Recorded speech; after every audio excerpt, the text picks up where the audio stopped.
ready to speak geek. People who get it, get it. This is the Geek Speak Show. Geek is spoken here. They're listening. You're consuming. You're watching with your ears. Oh, you just listen.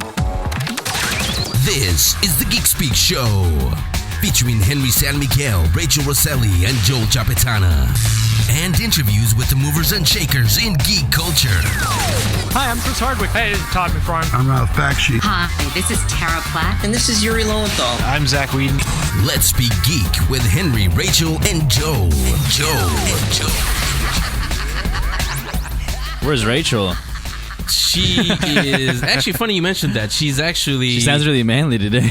She's in the desert. Guys. No, she's in the desert. She's taking pictures of those twin sons, and she is visiting the twins. Oh, what? Not really, she is. We'll tell you what that is in a future episode. So welcome to the Geek Speak Show, another exciting episode, we hope. We're going to talk to one of the heroes of cosplay in a few minutes. We're going to talk to my time of year is going to kick off this Friday here in Santa Clara, actually, not San Francisco. California's Great America has Halloween Hunt kicking off, so we'll talk about that. Yes, I'm ready for that. Nice. And we're going to kick it off, like always, talking about TV. Sleepy Hollow, again, second episode came on Monday. Who watched it, first of all? I did. I watched it. Yeah, Pacing Pete's here, by the way. He's sitting in for Rachel today. So stop pacing. That's the microphone's in front of you there. Let's talk about pacing around. So let's talk Sleepy Hollow. Yes, spoilers. We will talk spoilers. So, I'll let you go first. What do you think of the second episode?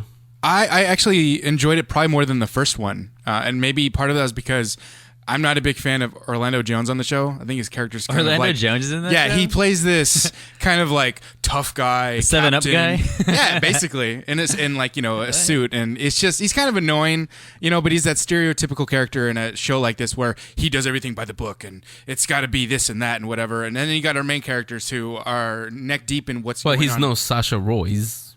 Yeah, compared to a show, that's kind of like it. There you go. But yeah, go ahead. But I just think it was much better the second time around here.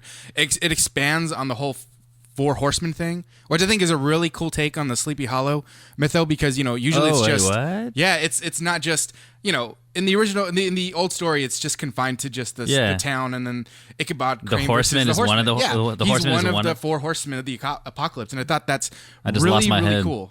Yeah, it's pretty sweet, and having witches now, and it just kind of opens it up to more thing, which I think is really, really cool. Here's the thing, because from what I see, it looks like it's gonna turn into a Monster of the Week kind of thing. X-Files. Which, okay, we had that with Fringe, we kind of have that now with Grimm, and then though there's a overarching story there. It's just okay, but the problem with that is on a show called Sleepy Hollow, how can you not focus on the Horsemen? Where's the Sleepy? Well, it seems like it's all connected, kind of. Yeah, I mean, the Ichabod Crane's wife, who was a witch, kind of filled him in on, this is why we buried you, and yes, I am a witch, and there's other witches coming for you that are connected to the Four Horsemen. So I thought it kind of all went together, and it does kind of seem like a Monster of the Week type thing, but at least it's kind of tying into the main story. It's not just kind of going on its own thing. Keep the show or dump it? I mean, it's no, it's not too keep bad. it. It's a good show. Yeah, I think it's good. I think it's gonna get fun. One thing I do like about it, the tone it takes is it doesn't take itself too seriously. It knows what it is, and it is what it is. Ooh, that reminds me of another show. Yes, one that we've been talking about here. Gotta say, I teased it last week. Jeff Loeb said he was gonna come on and talk about it. He can't because he's actually planning a few future episodes, and that is Marvel's Agents of S.H.I.E.L.D. finally premiered last night. Awesome. I have level 7 X's because, as you can see from the shirt I'm wearing, I want to be as cool as Henry. I do see your shirt, man. No, but it came out. Who should start here? Me or who wants to go first? I didn't watch it, but I can start it off. I will say that the show is kind of like X-Files meets... How can he talk about it if he didn't watch it? What'd you think, Pete? I enjoyed it. I think the end... And I think I tweeted about it last night. I kind of downplayed it. Like, it was good. I thought the end got kind of cheesy. But for the most part, it really held true to what they're doing with the Avengers. And I really and I don't know if it was Loeb or Feig or Whedon. One of them in a Q&A at a press junket said this show is going to run along the same lines, like the story, the world. It's all going to go same with continuity. the continuity is gonna stay It's like with the comics. Yeah, It's all one universe. Yeah, so they had like the whole extremist thing going on. I like that. Yeah. Yeah, and like they were like, "What's this?" And so I'm assuming this is just before Iron Man 3 kicks off. Ooh. Because they had extremists in Iron Man 3. So I'm wondering. No. Can we do spoilers now? Here's the way I saw it. Okay. And I watched it. I was excited to see it. I watched it again as soon as it was over. The second time, I paid attention to all the details. The reason why Extremis was in there is because you, Rachel, and I, and I think Gavin Hignett was on that day. We ripped it apart, Iron Man 3, because there was no S.H.I.E.L.D. There was no S.H.I.E.L.D., so that's why they don't know nothing about what they're looking at. Oh, okay. Interesting. Now, from a marketing standpoint, is it just coincidence that it came out the same day Iron Man 3 was released on Blu-ray? I don't know, maybe. But, I mean, good move if it was. No, but, yeah, of course. No, that's a coincidence. I think not. Go check it out. I like that. I like that there's references to the New York fight, the Avengers. Oh, yeah. There was a great line in there, from Spidey. With great power comes a lot of weird crap. Yeah, that was pretty funny. Now, I was on Twitter also while the show was going, and that's how I know I was excited about this, is that I don't tweet during shows because I want to give it my full attention. I was actually watching it, and then I was also live tweeting because some of the actors were live tweeting at the same time. Some of them do follow us, and we follow them also. But I noticed from a lot of people saying that they didn't think, like you said, they thought it was kind of corny, some of those lines. What it is we're spoiled. We're used to RDJ delivering those lines. And no offense to any of them, but they're not RDJ. yeah. Good point. Yeah. It's ABC. Come on. No, I mean... We're getting it for free. A Marvel show on TV for free. I think the way they're setting this up, there's no way there cannot be some cameos from Thor or RDJ That's or what I'm anything. thinking. that would be so tight. Tom Hiddleston had come out, I think, and said he's totally open to being in the show. And I think having Loki on there, I mean, not only would it be awesome for us as fans, but... Awesome for the actors, too, because they get some money. Oh, yeah. But, I mean, the show, ABC would love those kind of ratings, Yeah.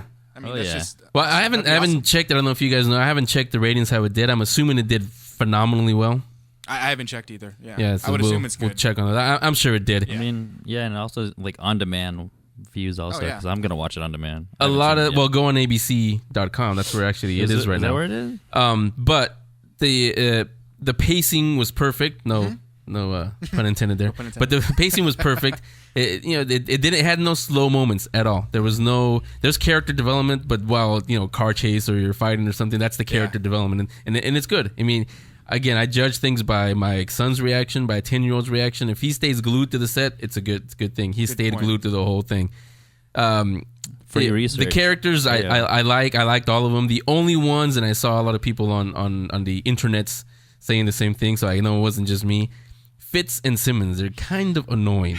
Yeah, and I think it's just because they're like the brainiacs, but they want to make them look geeky at the same time and kind of cool, and I'm not sure it's kind of working Why out is so that good way. looking? Why is there so much sexual tension? The only good thing, it's Joss Whedon is involved in this. He likes to kill people. So Yeah, so... Fitz and Simmons, there you go. Yeah, 2 in 1. So Agents of S.H.I.E.L.D. premiered. Fangasm also premiered right before that on Sci-Fi. How's What? Agent Coulson still alive? Can we spoil that? Yeah.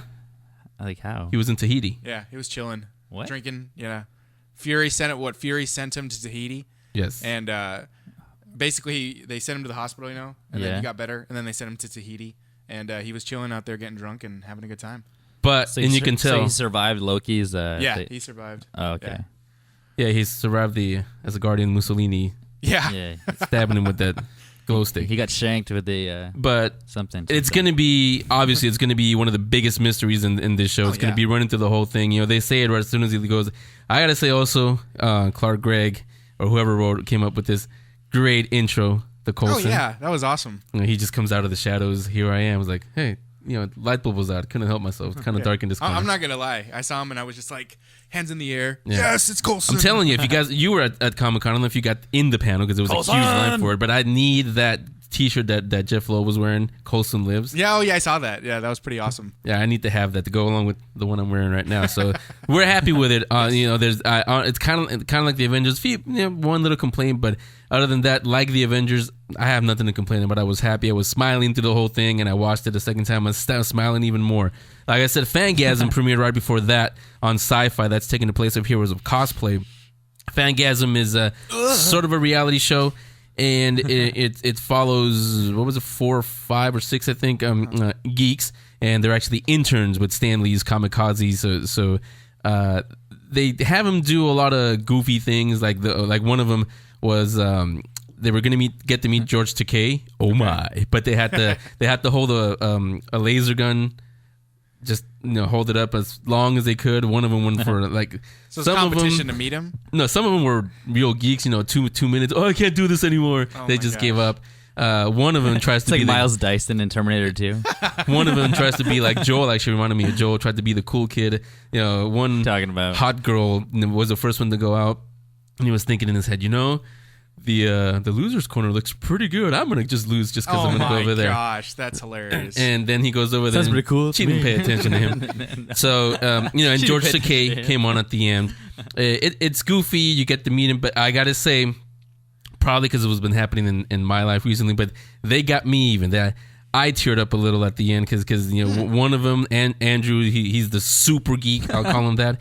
He started to cry after George Takei left, and everybody thought, he's a geek. It's George Takei. He got to meet his idol, but it's actually because he started telling the story, and everybody started crying. If George Takei was there, he probably would have started crying because he said it was special to him because his great grandma, when she was alive, when he had problems making friends in school and all that, his great grandma was always there with him. She would watch Star Trek with him, even though she knew nothing about it. But she always liked George Takei, the Sulu character. Okay. And seeing him there, it just reminded him of his great grandma. It's a deep family connection. Yeah, so it ends that way on a good note, and we'll see what happens. Was it good? Now you got me tearing up. Was it good? I mean, because I remember watching the previews of it, and they were billing it as this is the real Big Bang Theory. I gotta say, yeah, it is because I think we talked about it on the show once before. The Big Bang Theory, to me, I don't see it as a geeky show. Just throwing out references just because you wear a Angry Bird Star Wars T-shirt like somebody awesome. in here. Yeah, this is awesome. See, but the thing is, what all the references that in Star Wars and all that. But my shirt says Ice Cube. Just to put that's because he's thirsty. Just to put it out, put things out there and have George Takei guest star just because, then it doesn't really make you. We a said geeky Leonard show. Nimoy, so this geeky. one they talk like us. Yeah, honestly, they give the references, they give all that stuff, and one of them said it perfectly. After all the crying and all that was over, they said, "Geez, what's it going to be like when we need Stan Lee?" Because I can say, I thought I'd be under control and everything, but when I was standing next to this guy, and you can ask Joe Field because it was at Flying Colors when we were there. Fangasm. Joe asked me something. I don't remember what, but he said that Henry, moved the camera, or I don't know what, because I didn't even know my name. My kids were there. You guys see it in the picture. I forgot their names because I think Stan there. What are their names? Okay. You're just like Stan. It became Chandler Bing for a second, talking to a woman. Yeah. So, yeah, I can imagine how they're going to be when they meet Stan Lee. So that's what's happening as we recorded. It's Wednesday. Revolution, Rachel's show, is going to return. I heard her an interview with JJ. He said that it's going to change a little, not dramatically, but it's going to change a little from what we've seen in the first season. So we will see what that is. So permanent. Let's take a little break. Speaking of TV, it's not controversial, not anything, but you guys just can't seem to stop talking about Heroes of Cosplay. Coming on next will be the star of Sci-Fi's Heroes of Cosplay. Yeah, her, Yaya Han. Talk to her in just a few minutes, and I will ask her about the finales and some stuff behind the scenes. So let's have somebody talk. Maybe you'll do a review. I don't know. Somebody jump up to the microphone. Maybe Mark or somebody. And we will return, and I'll talk to Yaya. The Geek Speak Show will be right back.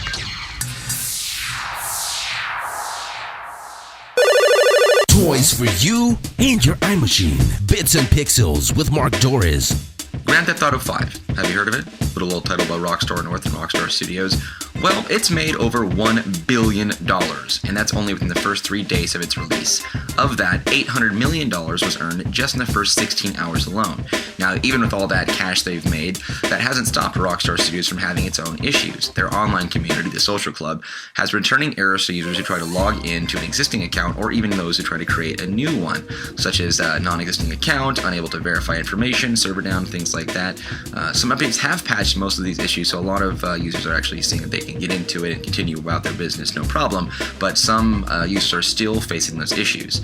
In addition to this, another issue with the Play disc for Xbox 360 users on Grand Theft Auto 5. Now, Grand Theft Auto 5 comes with 2 discs, one labeled Install and the second one labeled Play. The Install one, as you'd have to guess, is for installation purposes, and the second disc is just to actually play the game. Now, the second game itself could be installed on the Xbox 360, but if users were to do that, well, they are reporting to have texture and performance issues after the installation. The patch is expected to come in the next week or so, or most likely probably around October 1st or very shortly thereafter when Grand Theft Auto Online goes live. So for now, it's advised you only install the disc labeled as such and not the Play disc. So play the Play disc, install the install disc. Simple enough.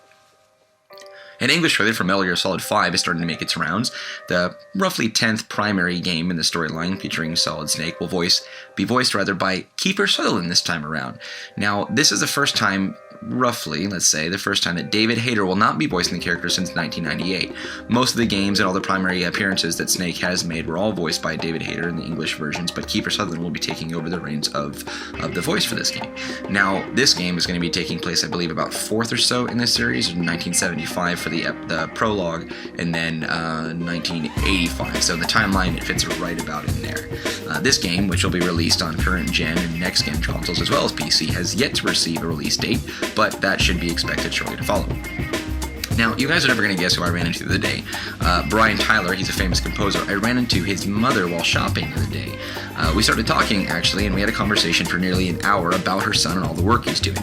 For those of you guys who are unfamiliar with the name, Brian Tyler is an Emmy-nominated composer who has done such works as Call of Duty Modern Warfare 3, Need for Speed, Far Cry 3, Army of Two, and the up-and-coming Assassin's Creed 4 Black Flag. Those are just a few of the titles on the resume, most of which he has done are for movies like The Expendables, Iron Man 3, Thor: The Dark World, Fast and Furious 6, and the upcoming TMNT movie. His mom, whose name actually escapes me at the moment, I think, but it doesn't matter, she was super excited to talk to someone who actually has heard of her son. As we were talking, she let me know that a lot of her friends of her same age, and I would assume late 60s to be generous, are unfamiliar with all the titles of video games and movies that we just discussed, so she rarely gets a chance to show off her son's work and talk about that in such a passionate fashion. But I'm actually a big fan of Brian Tyler and a lot of the stuff that he's done. I actually have most of the soundtracks that we talked about that I just mentioned here on my mobile device. Now, we spent a great deal looking at videos online. She was showing me some of the works that he had done, some of his composing videos, and a lot of the amazing performances that he's been a part of. And she's actually promised to send me copies of soundtracks from his movies and games, so maybe we can do a giveaway here at the show or something when those come in. Reaper of Souls, it's going to be the first Diablo 3 expansion, has finally been announced, featuring new Crusader classes and an increased level cap up to level 70, and a bunch of other new things, regions, loot drops, and more. The release date has not been released yet, and they have not actually committed to a console version for the expansion, but at least we've got something new to come, which is phenomenal. Xbox One's Kinect, well, this is becoming a little bit of a pain and a hassle. So, as Microsoft has done with the Xbox One, they've pretty much stepped back and forth and to the side and changed pretty much everything they've said about the release and the console and what's going to come with it, what's not going to come with it, how the console's going to perform, how you sign up, like all these things have been changing. Now, one of the things right now, the Xbox One is set at $500, including its Kinect sensor. Prior, Kinect sensor required to be connected at all times, but could be turned off. Now, you don't have to have it connected to your console to actually have a use to it. So that's sending a message to a lot of people who are looking to buy a next-gen console this coming November or shortly thereafter that maybe a cheaper Xbox One will be available without the Kinect sensor. I, for one, I think the Kinect sensor is a great idea. I think it has a lot of potential. I don't know if I'll use it a whole lot, but I'll tell you what, I would like to have the option of buying the Kinect sensor if I need it, rather than being forced to buy it and not necessarily having to use it. Phil Fish, the creator of Fez, and Fez 2 rather, has quit the video game industry because of an overwhelming amount of criticism. This is a direct quote from Game Informer. Apparently, he says, "This is as much as I can stomach." On Polytron's website is where he's getting this information. "This isn't the result of any one thing, but the end of a long, bloody campaign. You win." Now, I've not actually played Fez and Fez 2. I'm not familiar with any of that. So for you guys that were looking forward to this title, well, you are out of luck because it looks like Phil Fish has pretty much canceled the project and stepped away from everything gaming because he can't handle a lot of harsh words. I'll tell you what, if you play on the PlayStation Network or Xbox Live, you hear nothing but insults regarding your mother and your sister and your girlfriend and everything. So I don't know what this guy has heard to make him quit gaming, but it can't be worse than what we've heard online playing video games multiplayer ourselves. That's it for this week, guys. Be sure to email me, Doris, at The Geek Speak Show, if you have any question, comments, insults, anything that you want to share with me, or follow me on Twitter at NerdOutcast. Catch you guys next week. This is Mark, my Speak Geek. Hey, this is Todd McFarlane, creator of Spawn, and one of the original founders of Image Comics, and you're listening to Geek Speak Show. Thanks for coming. You are listening to the Geek Speak Show. The boys will be here in just a few minutes. We just finished our TV talk. Still fresh on all our minds is something that is right up our alley because we all see it when we go to conventions. Some of us have done it. I know some of you have. You've sent me your awesome pictures. That is Sci-Fi's Heroes of Cosplay. The finale was, when was it? I think a week ago or a couple of weeks ago. I don't even know what day it is today. But on the line is one of the stars, I should say the star of Sci-Fi's Heroes of Cosplay, Yaya Han, back on the Geek Speak Show. Hey, Yaya, how you doing? Hi, Henry. Hi, everybody. I'm super excited to be back on the show. Thank you for having me. No problem. So, like I said, you've had a pretty eventful summer, I would say. Pretty eventful year, yeah. The whole year has been pretty crazy. Yeah, so let's talk a little bit about Heroes of Cosplay, because like I said, the finale just happened not too long ago. The first thing I want to ask you is, whose idea was it? Who approached who about doing Heroes of Cosplay? I was approached over 3 years ago. It was at the beginning of 2011. Yeah, 2011 I was approached, and I was a producer who was also a friend of mine, and he pitched it.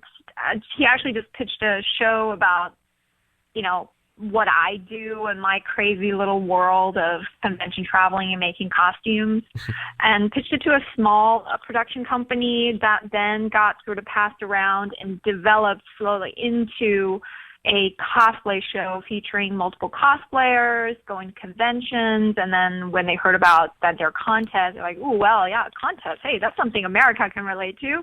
Let's focus on the contest."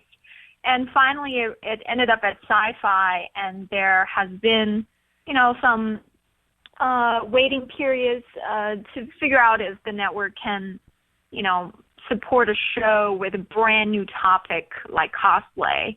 And because, this was never done before. There has never been a ongoing episodical TV show about cosplay. Right. So I think any network would really think long and hard about whether it's a topic people would relate to at all.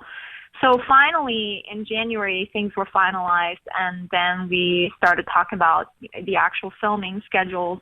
We had filmed a couple of sizzles at conventions beforehand, just to sort of give them a taste of it. And it just ended up, we started filming in February, and it was marathon filming until April. And then after principal photography ended, we still continued filming the interview, one-on-one interview sessions where we talked about what happened. And then, it was just sort of been a whirlwind journey, I have to say. It's pretty nuts.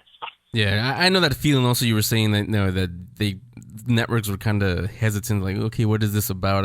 This show, the Geek Speak Show, it's getting interest now finally from radio stations also. But I also have to educate them on what actually geek culture is all about, and they look at me weird, but okay, let's give it a shot. But when they first pitched it to you, was that the idea of the show? What was the format? Was it what we eventually saw, or was it something else completely different? Oh, the format changed a few times. I think they were trying out different things, and I think something like cosplay is so unique and so multifaceted that a big network that has never heard about this before, they really didn't know what to focus on. So, for a while it was, it should just be a documentary. It should be more like this, and no, it should be more like that. And then finally they settled kind of on the, a deadliest catch format, where you have multiple casts, but not every single cast member is in every single episode. So they have multiple stories that they can follow, and the cast sort of interact with each other. And then there's always, a contest at the end of each episode. And so from that, from the standpoint of making TV, I can definitely understand why they chose to focus on the competitive side of cosplay. Obviously, cosplay is a huge world way beyond competition. Right. But I think the community as it's now, and the whole geek world, that competition is no longer what you need to showcase your costume, because you have social media and you have other ways to promote yourself. But competition used to be a very important part of cosplay. And for my generation of cosplayers who started 10 years ago, we had no other way to get better except to enter contests and push ourselves that way. So for me, I come from a competition background, and it's the reason why I have, become a better cosplayer. So I think it is something that should be, should be validated as a part of cosplay. Right. However, I think everything can be in balance, and I personally definitely feel like the show could have focused a lot more on the fun side of cosplay. I think we all really missed a lot of the fun aspects, and there was just not enough time to tell the fun stories. And we actually filmed a lot of scenes. We filmed us, going out to do fun things and interacting with each other. We had 2 separate slumber parties. We went mechanical bull riding in Kansas City, just like all kinds of random weird things. Brian and I had a really nice picnic for my birthday that, we filmed, but then totally didn't make it in at all. And those are the scenes that I personally really missed. Yeah, we're talking to Yaya Han. She's an international costume designer, model, cosplay ambassador, and star of Sci-Fi's Heroes of Cosplay. This audience, you all know who she is. But in case you're just tuning in for the first time, that's Yaya Han. That's who she is. Now, the show, we've dealt with quote-unquote controversies that came up with it. We're not going to talk about them here. You've addressed those on Twitter and on YouTube. Yeah. Honestly, the only thing that I have to say, or I feel like I should say about it, is that I think no matter how the show would have turned out, there would have been a lot of negative feedback. And again, that is because the community at the moment is very much so in fractions. Mm-hmm. There's so many different types of cosplayers. And because it's a art form, it's not a sport, there are no rules on how you're supposed to do something. So everybody does cosplay their own way. And the problem is a lot of people, they can't seem to accept if someone does cosplay differently than they do. So I think if the show had focused on just fun and, just casual cosplaying, bought costumes that were not, super detailed, and it was just about like going to a convention and being goofy, I think people would have criticized that. Yeah. If the show had just been about, posing and doing photo shoots, the show, people still would have criticized it. So really there was nothing, I really don't think there's anything that we could have done as a cast, the crew, as a network, that would have pleased the very, very judgmental geek community. We took the heat. We took the heat as the first cosplay show ever made, and I always knew that the first show about cosplay would be very controversial. There is no other option. Yeah. But we did it, and I don't regret it. I think it definitely has had a lot of overwhelmingly positive outcomes. And I think everything needs to be in balance. With positivity comes negativity. And, I take it as a person. I take it as a businesswoman. I take it as a cosplayer. Just hearing stories about people who were inspired by watching the show to want to start getting into cosplay, those stories outweigh all the people bitching so much more. Yeah. And that is what I focus on. I mean, having been in this industry for a while, I won't say how long because I'll really show my age. But we hear the phrase all the time. You can't please everybody. You really can't. You start to learn over the years that you really can. Even what you think is the great, you have Stan Lee or somebody on. Somebody's not gonna like what Stan Lee said or what you asked them, or you shouldn't do that kind of interview. Yes. So you're always gonna get that no matter what you do. Yes, absolutely. and I'll say personally for me, I like the show. I really I did. The only complaint I'll have, it was a little too short. I want to see a little longer season. But yeah. But the only thing that I not hated, but I'll just say just kind of rubbed me the wrong way a little bit is how, because I know, behind the scenes, I know how they edit and everything, is how they portrayed some of you guys, because I know you, I know Chloe, I know some of the other cosplayers that were on there, and I know that they're not like the way they were portrayed on the show. They're not like that at all, but so be it. It's TV. Yeah. We were characters. We had specific roles that they were trying to fill to tell a storyline. Everything was really just about telling a storyline and using things and characters to make the story make sense to the viewers. And so, they they had no idea how certain things would be perceived by the audience. They were just like, okay, well, if she said this at this moment, then it would make sense for the story to continue down this road. And so, and that's the thing, is like when you sign on for a first season TV show, you have no control over the editing. It's completely unheard of. You just have to Google reality TV and see how TV shows are made and how the contracts are drafted up. And, it's just, that is why I think for all of us on the cast, because we're real cosplayers, it was a very difficult decision to do this project, because we all do want to represent cosplay in the right way, and we knew how much was weighing on our shoulders.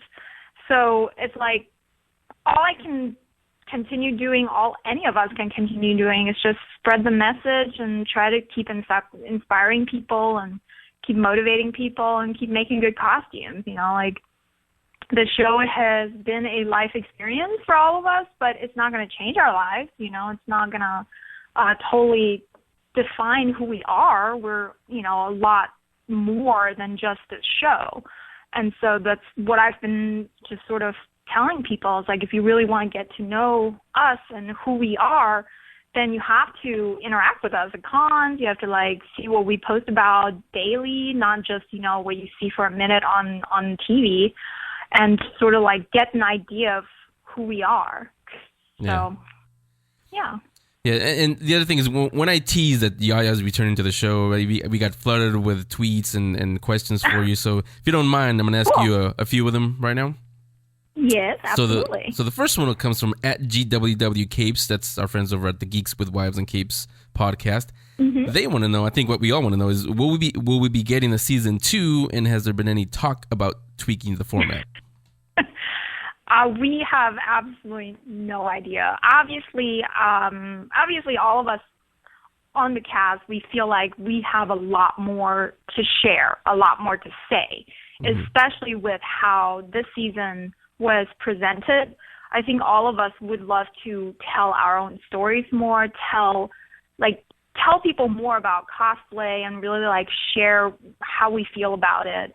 So, I think, yes, it would be amazing if there could be another season, and if Sci-Fi could or, if there was just a way to sort of tweak the flow of the show, or just sort of make things a little more balanced, yeah, sure, there needs to be tension, there needs to be stakes, and there needs to be some drama for any show to not be boring. I don't want to watch a TV show that's boring either. But, everything can be achieved in balance. So we can only hope, all of us, I think, can only hope that network has potentially, listened to some of the feedback they've received, and I'm sure they've received a lot of feedback. And whether it's going to happen or not, I think it's completely up in the air. And I think for me, I personally, I'm okay if there is not a season 2. I'm okay if this was just a one-time thing, and I can just move on and continue running my business and continue making costumes and do what I've always done. Mm-hmm. But if there is a chance for a season 2, I think, there would be certain things that I would love to have represented in it that I think were a little bit missing in the first season. So, yeah, fingers crossed. I don't know. Fingers crossed. No, this next one actually, you talked about a little bit a minute ago, so it's perfect. And this is from our Wait What at thegeekspeakshow.com email from Angie in where is she? Sacramento. She says, can there be more focus on the heroes part of the show, meaning show all the good and positive things cosplayers do besides the conventions? Like I said, you kind of mentioned that a minute ago. So yeah, go ahead. Yeah, I would love that. I think with, especially with, a network behind us, I think there's got to be some ways that we could do some very cool charity projects or do some, raise awareness for a good cause or something. I mean, I've always given to charity. I'm involved with the Cosplay for a Cause charity, and we're doing a project right now to raise money for the American Red Cross. And any chance, any opportunity to give back, I'm always completely down for. And conventions are great, they're fun, they're challenging, but there has to be ways to show a broader spectrum of our world. I really think so, but it's not up to me. I'm just, if I get asked to return, I would be another cast, and casts don't really have the ability to contribute to the storyline and to where the direction is going to go. But then again, there's so many factors involved. Like, there's so many bureaucratic and logistical factors involved in making a TV show, things that people just would never even think about. Clearances have to be done, the releases have to be signed, and certain things, even though we had wanted to do them for season 1, were just completely not possible from logistical standpoints. And even though network and production really wanted to do those things, it was completely impossible for them. But that's just what it is, making a show in a very short amount of time. Everything is time pressure, and it's just, I don't know, it's like it's a whole other clockwork monster with all of these parts and gears. Yeah, I mean, doing what I do, I would personally love to. You're giving people an inside look, but yeah, it is a lot of people. It's not just point the camera and, there's Yaya, there's Monica, there's everybody. There's a lot of stuff that goes on behind the scenes before you even get to point the camera at anybody. And, same thing with the show we do here. Before we do interviews or anything, like you said, we have to go through clearances, and is it okay to use logos and all that stuff. It's not just, okay, let's call up Stan Lee and have him on. It's a whole thing behind him. So those were a couple of email questions from Twitter. We got a lot of them, but most of them were, they covered the same topic. So I just picked those two because I thought they were pretty good. Now let's talk about, that's Heroes of Cosplay. Let's talk about Yaya Han, what you're known for, and where can we see you? What convention can we see you at next? Oh my gosh, I'm trying to pace myself this year. I'm like no more than 2 conventions in a row. 2 cons in a row, and then I have to go home for a weekend at least. But I still do have several conventions coming up. Well, this weekend I'll be at Anime Week in Atlanta, my hometown anime con, which is very dear to me. And I will be one of their invited guest speakers at panels. I'm always their hostess for the costume contest, which is always a huge honor and joy for me. And after Anime Week in Atlanta, I will hopefully be busting my butt on a new costume for New York Comic Con. And I missed New York Comic Con last year because I was in Australia during that weekend. But I'm coming back. I'm excited to see how the con has grown. It's now grown to a 4-day convention, so that'll be pretty cool. And I will be at the KatsuCon booth for most of the weekend, so people can come see me at the KatsuCon booth, and I will have certain merchandise with me, like posters and calendars and such, and I'll be in costume, of course. And then I just confirmed, today actually, I just confirmed breaking news. Central Canada Comic Con. Okay. Yeah, Central Canada Comic Con, or C4Con, in Winnipeg, in Manitoba, and never been there before. I'm really excited to, go back to Canada. It's been a year or 2, I think. And right after Central Canada Comic Con, I'm going back to Canada to HalCon in Halifax. So that's 2 Canadian cons in a row. I'll be freezing for those 2 weeks, but it's fun. I do. I love Canada, and I love the certain, foods there, and the people are always so nice, and so very excited for that. Oh yeah, I'm going to Argentina too. Totally forgot. Yeah, going to Argentina right after New York Comic Con. Going to Peru in December for an anime convention, and I'm just like, I'm going to do the anime convention, and then I'm going to see Machu Picchu. I don't care. I'm going to take a airplane or taking bus or whatever. We're gonna go to Cusco and go see Machu Picchu. So it's pretty hilarious. Yeah, I love to travel, love meeting people from different areas, and sharing, like seeing how the community is, sharing what cosplay is like in the U.S. as well as like how the cosplay scene is in their locale. And that's all it is, just about sharing and celebrating something we all love. Yeah, something that was really cool, again, I'm going to go back to Heroes of Cosplay, is the last two episodes, watching you compete again. I know a lot of people haven't had a chance to see you do that. How was it for you, and would you want to do it again? Not for the show, but just on your own. Right. Oh, thanks. Yeah, it was a lot of fun and a lot of stress, which is they go hand in hand when you compete, especially. I mean, this is the nature of competing, but the thrill of it is to take on a challenge, is to have something to work towards, a goal. And I really I've always only competed when I've had a good idea for a performance. I think that you shouldn't compete just to compete to try to get an award. I think that's dumb, because it's like, if you're just competing for the sake of competing, your heart is not in it. You may not, and there's so much that can go wrong that if you don't win, then it can be completely discouraging. So for me, I've always just competed when I was struck by inspiration in some way. So that's every skit, every performance I've ever done was because I had an idea for something and I wanted to share that on stage. And the Alice skit is no different. I've always wanted to do something very dark and Alice in Wonderland inspired, and I've always loved the American McGee games, and I was like, that is really amazing. I really want to do something like that. And I feel like, obviously it being filmed for a TV show now, we have the best documentation of any skit that I've ever done. Like, all other skits are filmed like with a wacky camera, handheld, with like people's heads that you can see, and like you can kind of see the stage. And then this is like, oh, wow, nice sound. And, different camera angles. And, you can actually see the costume up close. I'm just like, I just love watching that skit video over and over again, because I'm like, yes, you can actually see our expressions. So, it was very exciting.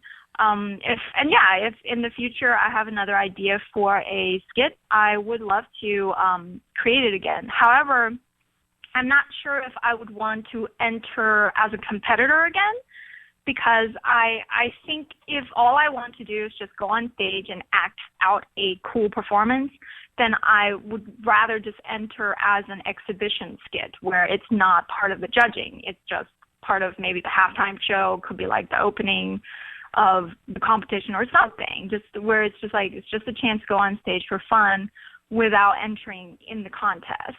Because it's not important to me whether I win an award or something. I feel like that is definitely past me. That's not my goal these days. So it's more just about performing and being creative. Yeah, speaking of performing, let me ask you this question, because it caused a lot of not heated argument, just discussions. I'll say in my house when we were watching the show, and I've gotten a few emails on that too. People ask me, now, did the crown fall for the show, or was it the real thing? Did it actually really fall? The crown fell.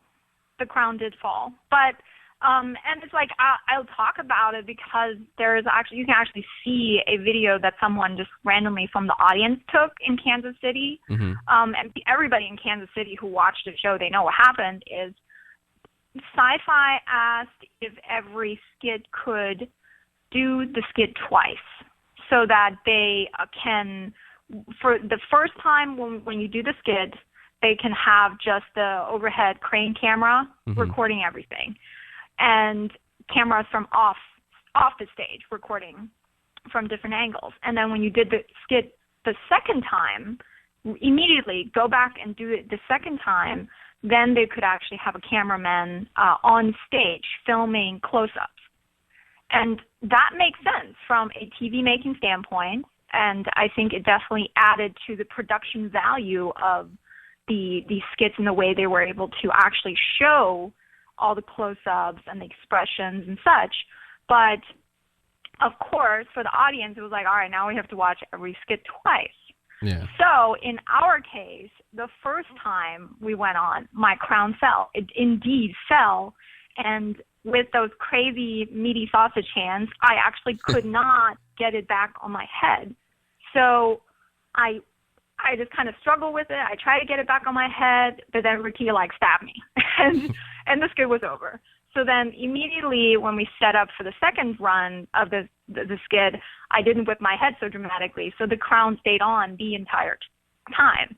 So I don't know if, this is now a spoiler, I guess. Sorry, Sci-Fi, but the way they edited it to add, tension and finale drama, they edited it as if the crown fell off, but then I was able to get it back on my head. So, they just combined the two skits and, created that story. Obviously, I wish they would have just used the second run of me, doing the skit perfectly with absolutely nothing going wrong. But I think it shows that mishaps happen, and they really do. They absolutely happen. And if you have fair judges, which we have, stuff like this won't bother them. They're not going to be like, this piece of shoulder armor fell off while they were fighting, so we have to dock points now. No, it's like, it can just happen. And I think it's just, I don't know. It was interesting. I saw it and I was like, haha, adding to the dramatic effect of skits. So... Yeah, so a couple last questions before I do let you go, Yaya. And that we've seen a little bit on the show, but give some pointers to somebody who may be thinking about cosplaying for the first time or getting into it. What are some pointers that you would give them, some first-timers? Well, I think people who want to get into cosplay these days, they are in good shape. There's a lot of awesome information out there, and if you just spend a few hours online, you can search for just about any answer that you want to know. So I always say cosplay equals practicing your Google foo. So Google, practice Googling different keywords, try using different phrases, just keep digging, keep being curious, and keep being inquisitive. And if you want to know how to make armor or how to make a spandex bodysuit or how to make gloves or how to style a wig, it's all out there already. And I think people just need to have that real ambition. And I think cosplayers, when they really, really cosplay for the first time, there is a moment where it sort of clicks in their head and it's like they get it all of a sudden. There's like, oh, now I'm passionate about this. Now because I'm passionate about this, I'm willing to continue looking for the answers, and I'm willing to keep digging, and I'm willing to get hands-on. So doing your research is my absolutely best advice. And then I think you should definitely choose a character that you personally relate to. And it doesn't have to be a character that you look exactly like. It just needs to be a character that you would want to be. If you want to be a character, then that could be a good choice for you as a costume. And with anything, start simple. Don't feel like if you see other cosplayers do these full, giant, elaborate costumes that you need to jump in with something like that. You can absolutely start simple. All of us started with something very simple and then built up our skills and built up our cosplay techniques from there. So it's like, do your research and just try to make each costume as well as you can. And just have fun with it, Yeah. Always have fun with it. Yeah, that's the main thing, is to have fun with it. And I was thinking, you got to put that on the T-shirt, picture of you saying, I know Google foo. Yes. I'm serious. That's it. Cosplay is all just practicing your Google foo. That's it. And the last question I have for you is, I have a link to your store, but the actual your webpage is under construction right now. Can you tease a little bit what's going to be different when it does come back? I have been needing a new website set up for a long time. I think my website was just getting way too it's just getting too big, and I need to sort of like contain it.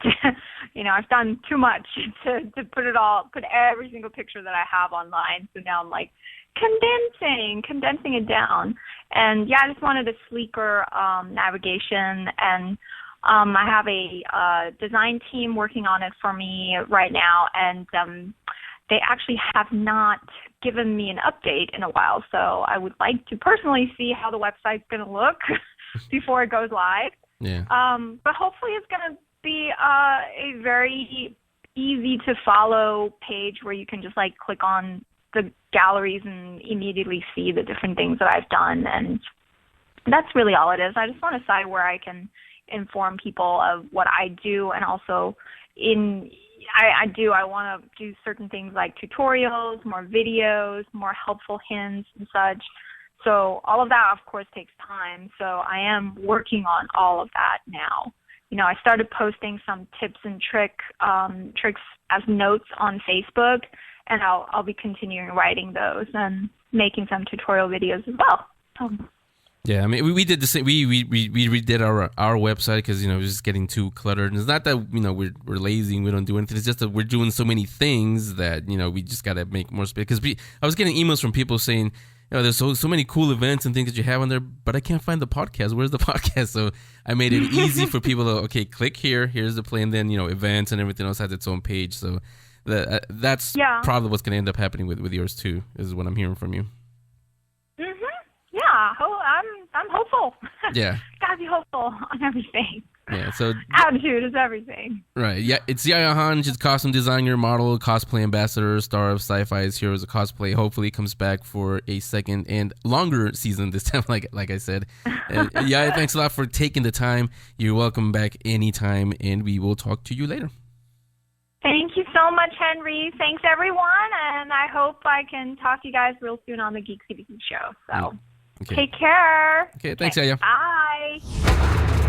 Hi, this is Scott Marcano, Mr. Diablo, telling you to listen to the Geek Speak show, or I'll send you to hell. Yes, it's my time of the year. Well, getting there almost. We got a few days to go till it's October. But this Friday... Holy crap, October's already here. California's Great America will get you ready as Halloween Haunt opens once again Friday, September 27th. On the line is the entertainment manager for California's Great America Halloween Haunt, Clayton Lawrence. Clayton, welcome to the Geek Speak Show. Hey guys, how's it going? Hey boy, hey. Going fantastic, ready for Halloween Haunt and all of that stuff. So let me ask you though, the first question right off the bat is, when do you start planning whatever we're going to see at Halloween Haunt? How soon do you plan them? We are usually a year out. I'm actually working on stuff for next year. There's so much that goes on, and we start building. Actually, we start the design process after Haunt closes for the year. We start going into it, what worked, what didn't work. We really listen to what the guests are reacting to. We read blogs, we read reviews. Then we kind of go in, and our event has been growing so fast that it really takes a year to plan it. So then we come back after the first of the year, and we start actually building in some of the mazes. This year we started a lot of the build in April, and it's taken us all the way up till today, and we're still building and still adding the final touches. And yeah, it's a intense, long process, but it's so worth it. So you can say that it's actually a year-long process, right? Yeah, and it's kind of, Haunt is always on our brains here at Great America. We are always researching new things, looking at industry trends, and really it comes down to what's going to be cool for the Bay Area and what's going to be scary, and not so much, or in addition to the scary, what's going to be fun for everyone. Is there anything too scary? I'm a little biased, so I can't answer that question. I think everything is. It's funny because I ask people as Haunt's going on, and I'm like, "What's your favorite maze?" And it's all over the board.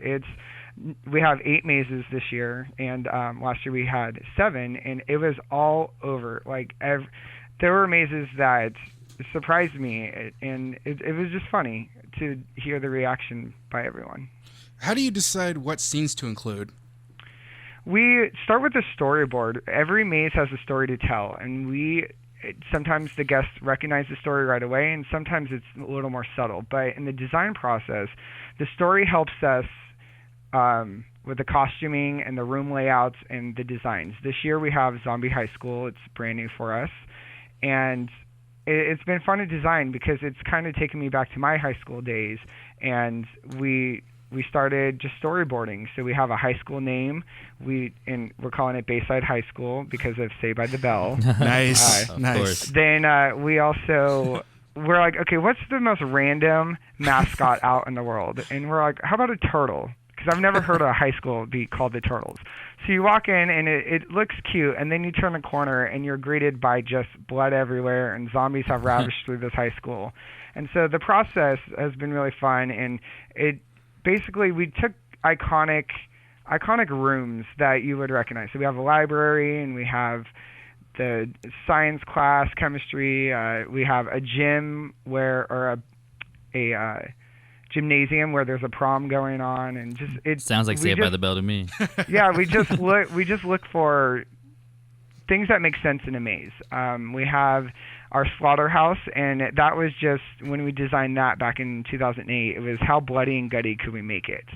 Over at Toy Factory, the idea was how fun can we make it with a creepy edge. So we just look for things that are cool and make sense to help push the story along as we're doing costuming and lighting and soundtracks. Great America uses 100% in-house soundtracks that reproduce ourselves for the mazes. So that also helps us push the creepy factor. We're talking to Clayton Lawrence, is the entertainment manager for California's Great America Halloween Haunt. Opens this Friday, September 27th. Now, you mentioned the lighting and everything that goes on, which just leads to the next question is, besides yourself, who else is involved behind the scenes, and who does the lighting, the music, the effects, all that stuff? Everything is in-house at Great America. The entertainment team works with our maintenance team, and there's about 50 people that build the event. And we have a support staff of about 15 makeup artists, 22 supervisors, a construction crew of about 25, 30 people, and we're constantly working. In the final days of Haunt, it's a 7-day operation to get everything going and up and ready to go. So everything is in-house. And the other big aspect in Halloween Haunt is, what do you look for in the actors that you hire? I mean, besides a strong stomach for, stomach all the blood and everything that they're going to see, what do you look for in the actors that will populate them?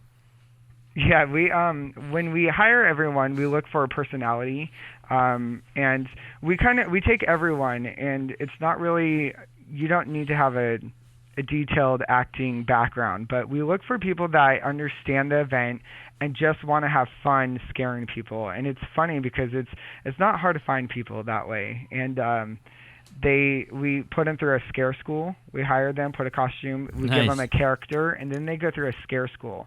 And it's a day where they spend time developing a character. Why are they in the maze? Why are they attacking the guests?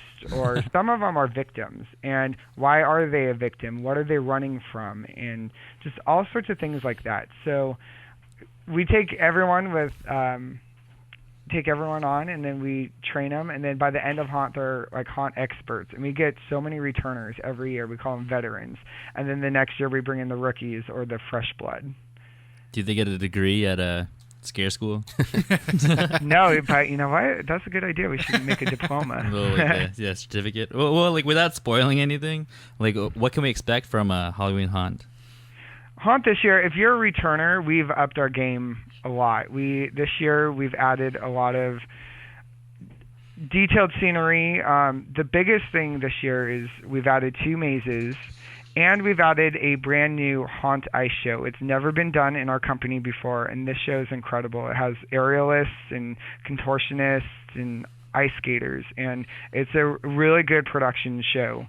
But in a nutshell, we've just upped our game, and we're layering in details. We have new scare tactics out there.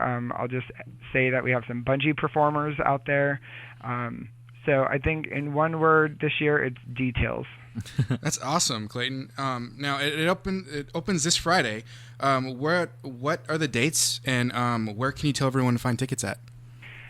We run every Friday, Saturday, and Sunday night between 7 p.m. and 12 a.m.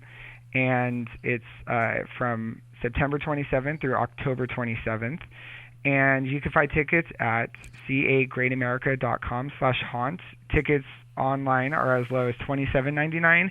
And actually, one thing that's really cool that a lot of people don't know about is that we offer a Fright Lane pass. So as the event gets more busy, you can buy a pass to get through a lot of the mazes faster by bypassing the standby lines. So it's a totally good deal. We also have Madame Marie's Voodoo Chop House, which is a dinner experience, and it has a really great menu. And then we also have a Fright Feast for the family to enjoy. So we do those before every haunt, so you can go do that, and then you're in the park before the crowds are. And again, to make it easy for you guys, we have it up in our link section. Just go on there, click on the big Halloween Haunt logo, and it'll give you all the information that Clayton just gave you. Now, I had a question, Clayton, because it's Halloween, everyone's dressing up. Are you allowing people to wear costumes as they go through the haunt? Unfortunately, due to safety, we do not allow guests to wear costumes because it would be really tricky for us to manage who is a talent and who's a guest, and we want to make sure everyone is safe, so we do not allow costumes. However, for families, you could bring your kids to the park during our Snoopy's Trick or Treat Festival. That's daytime on Saturday and Sundays starting the first weekend of October. The family can dress up and the kids can trick or treat with Snoopy and the Peanuts gang, and we have activities inside the Planet Spooky area of the park. Nice. And then what about photo and video? Photo and video, we don't allow because, again, we want everyone to go into these mazes safely, and also for the actors, we want to make sure they're not getting blinded by flashing lights and things like that. Yeah, that would be, they're going to be running through the thing as it is, so you don't want to tripping over it. Definitely. Now, last couple of years, we here on the Geek Speak Show, we've partnered with a certain mystery house close to Great America. They have, what do they call it, Joe? The code U? Oh, yeah. Which basically means that if it's too intense for you, you can exit the thing. Do you guys have something like for haunt? If it gets too intense for them, can they exit? Yeah, all of our mazes are designed with, we call them chicken exits. And throughout the maze, there'll be attendants dressed in all black, and they're really kind of there just to make sure everyone's okay. And if it is too intense, they'll recognize it. They'll ask you, do you want to go through the chicken exit? And then it's about every 50 feet in a maze that we have an exit that you can opt out if you need to. You should get those numbers. Like, you should tally up how many chickens you got. That's a good idea. I'll add that to the list. Well, yeah, I mean, really, that could be your research there because, depending on where they exit from, that, obviously that one works. Definitely. Let's and do one this. cool thing that we do, one cool thing that we do at the end of the night is, as guests are leaving, we have tombstones, and we have people at the exit of the park. They give you a chip, and the guests get to vote on which maze was their favorite and which scare zone. In addition to the mazes, we have scare zones out in the park, and those are areas that you can't avoid monsters. They're in the midway. We have sliders that slide at your feet. They growl, they grunt at you, and it's pretty intense. But we have the guests vote on their favorite attractions, and actually at the very end of every night, all the monsters gather for a monster meeting, and we announce who the maze winner was in scare zone of the night. And it is like, it's an honor for these guys. So when you guys come out, we start at about 11 o'clock at night. We have the chips to vote, and it's an incentive for our talent, and they compete all the way to the end. And at the very end of the haunt, we have a monster ball, and we have an award ceremony, and we have Maze of the Year and Scare Zone of the Year, and it's like gold to them. Yeah, I can imagine. So California's Great America Halloween Haunt opens this Friday, September 27th, and every weekend in October. Clayton Lawrence, you guys can check out what Clayton and his crew did for you guys this year. Again, this Friday. Go to our link section. All the tickets, everything information is all on there for you. Clayton, thanks a lot, and I'll say it now. It's early, but have a happy Halloween. Thank you. You guys too. When you guys come out, let us know, and I'll walk with you guys. Sweet. Awesome. But don't spoil any of the scares for us, though. I won't. Spoil it for me. I'll I'm keep too a scared. distance. I'm a chicken. I'm gonna be looking for zombie Zach Morris with the big phone. Yeah, I think we're gonna have to rename the chicken exits the Joel exits after this. Yeah. Thanks, Clayton. We'll see you. I want royalties for that. All right. I'll see you guys. Thank you. All right. See ya. This is the Geek Speak Show Book Club. Sci-fi, fantasy, horror, graphic novels, biographies. You'll hear them here on the Geek Speak Show Book Club. You will? That's a surprise. Well, not from Joel, but guess what? Old book club. You get to go first. So what poster or whatever it is you have today? I'll start it off because, we usually don't talk about this. It's a small, unknown thing. It's called The Walking Dead. What's that? I've never heard of The Walking Dead before. Well, like what? my choice for the book club Get off my show. is The Walking Dead Compendium 2, and it takes over issues 49 through 96. And if you are a fan of The Walking Dead, you'll obviously know that it was based on a comic book, and this comic book is pretty dope. Well, it's done by Robert Kirkman, obviously. The man. And, like, the comic book there's a lot more story, and it's a lot more, detailed, and there's a lot more action, there's a lot more sex, there's a lot more deaths, a lot more characters, and you can see how they adapted it into a TV series. So that's my choice for the book club. Well, let me ask you this, though, because you actually do, unlike Rachel, you actually do watch AMC's The Walking Dead, like I do. Yeah. Oh, yeah. Don't spoil too much unless you really want to, but what are some of the differences in that and the TV show? There's no Daryl. Yeah. Rick loses his hand. Oh, that's a big spoiler. Really? Yeah. You didn't know that? I've only read maybe the very beginning of The Walking Dead, and this was before the TV show, and then I didn't continue. And then what's it called?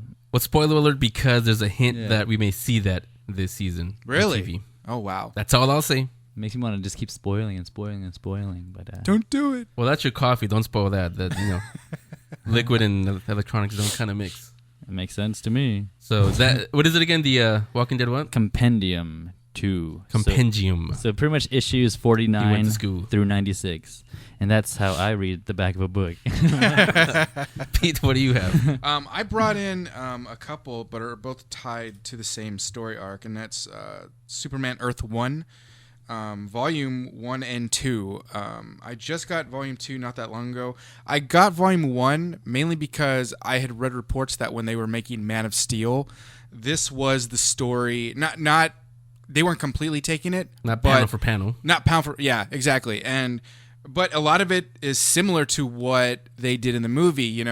He's searching for himself, a lot of flashbacks to when he was a kid. An alien race does come to threaten Metropolis and Earth, similar to Zod and his army. So a lot of it is similar, and it's a really good book and a really. Any kneeling before him? Shut up. There is Joel. There is none. There is none. But it's actually a really good story and a very different take on the original mytho. And then Volume 2, I'm halfway through it. It's pretty good. It's not like Superman and Batman, what they're doing for the new movie, but it does introduce Parasite in a new and different way. And it's that's his first big or enemy post the alien invasion, and it's pretty good.